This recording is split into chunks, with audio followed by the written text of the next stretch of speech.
au niveau africain.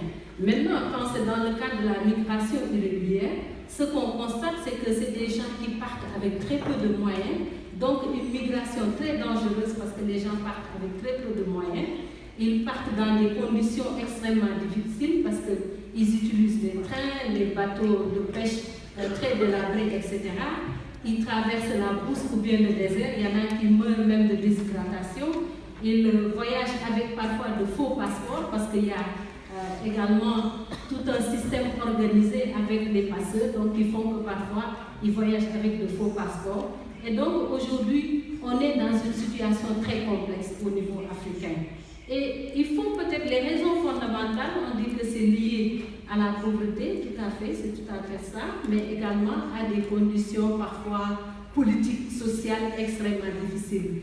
Et le migrant, en lui-même, il est un porteur d'un projet personnel. Il veut se réaliser personnellement. Parce qu'en Afrique, ce que nous ne voulons pas, ce que l'Africain ne veut pas, c'est justement la mort sociale ou bien la mort physique parce que simplement les conditions sont extrêmement difficiles. Alors, parlons de mort sociale.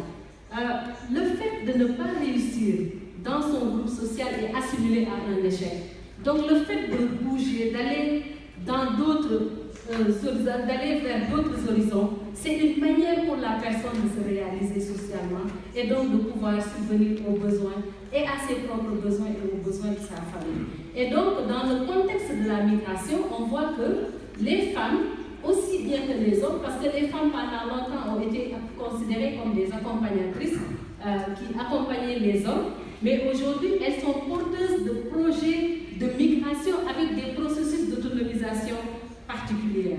Nous avons également la migration des enfants non accompagnés, on le voit en Afrique, et c'est donc des enfants qui traversent les frontières pour se retrouver dans d'autres pays. Souvent, ils sont dans la mendicité, et donc c'est en tout cas, comme je l'ai dit tantôt, un problème très complexe et qui nécessite des solutions à l'échelle africaine avant d'aller vers l'échelle globale.